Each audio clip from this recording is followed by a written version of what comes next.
누구나 다 처음은 있습니다. 안녕하세요. 후천적 정론입니다. 세상에는 다양한 공부법이 존재합니다. 이윤규 변호사님의 공부법부터 8421 회독법, 앞글자 암기법 등 사실 여러분은 합격을 위한 공부법을 모르는 게 아닙니다. 다만 공부법이 너무 많아서 여러분 상황에 맞는 공부법을 찾는 게 더 문제인 거죠. 1000명의 합격생이 존재한다면 1000가지의 합격 방법이 존재할 것입니다. 저는 이 말의 의미를 두 가지로 해석할 수 있다고 생각합니다.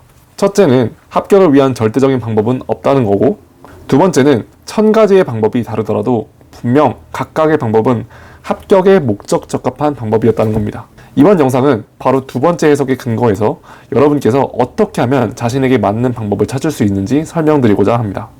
먼저 여러분께서 이렇게 하는 게 맞나? 하는 감정을 느끼셔야 합니다. 저 또한 이 질문을 던지면서부터 공부법을 찾기 시작했습니다. 사람이란 게 무작정 찾는다고 해서 배워지는 게 아니라 정말로 내가 필요하다고 느껴야 잘 받아들이더라고요. 그래서 이 순간이 아직 오지 않으셨다면 굳이 공부법 영상을 찾으려고 하지 않고 하고 있는 공부를 그대로 하시면 됩니다. 그게 아니라 현재 자신이 하고 있는 공부법에 대한 의문을 갖고 계시다면 그 부분을 구체화시키려고 노력해야 합니다.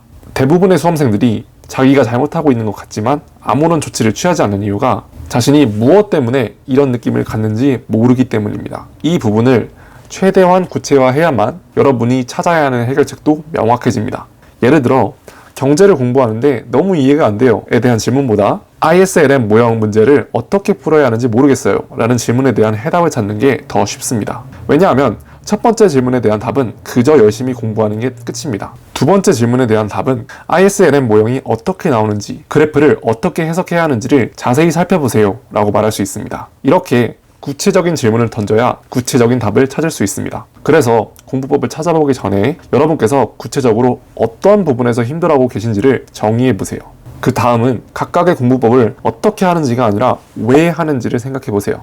여러분이 해결해야 할 문제점을 파악하고 이를 해결하기 위한 공부법 영상을 찾았다면 그 방법 그대로 받아들이기보다 왜 그렇게 해야 하는지를 고민해야 합니다. 저는 이 단계가 제일 중요하다고 생각해요. 보통 수험생분들은 이런 걸 생각하지 않고 그저 합격생이 이렇게 했다고 하니까 무작정 따라하는 경우가 많기 때문이죠. 사실 합격 수기에 나온 방법은 그 합격생에게만 알맞은 전략일 수도 있습니다. 그러면 다른 사람의 방법을 나에게 적용하는 건 소용없는 건가요?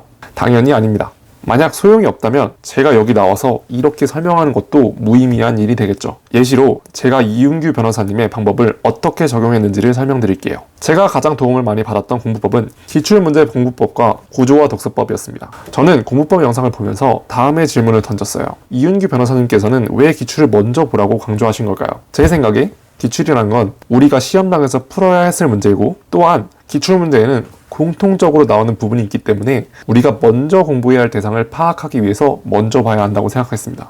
변호사님은 왜 목차에 형광펜 칠하는 걸 강조했을까요?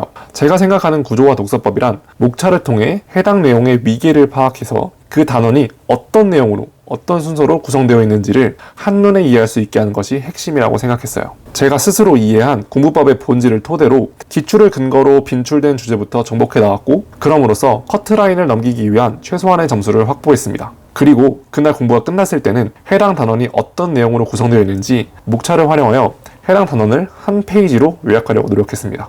제가 한 방법들은 변호사님께서 말씀하신 방법과 똑같지 않습니다. 다만 그 공부법의 본질을 이해하면서 회계사 시험에 적용 가능하도록 바꿔보려고 노력했습니다. 마지막으로 해당 공부법의 본질을 파악했다면 직접 적용해보세요. 아무리 그 본질을 잘 깨달았다고 해도 직접 적용하는 건 또 다른 문제입니다. 막상 시키는 대로 해보니까 뭔가 시간은 오래 걸리고 비효율적이라고 느끼실 수 있어요.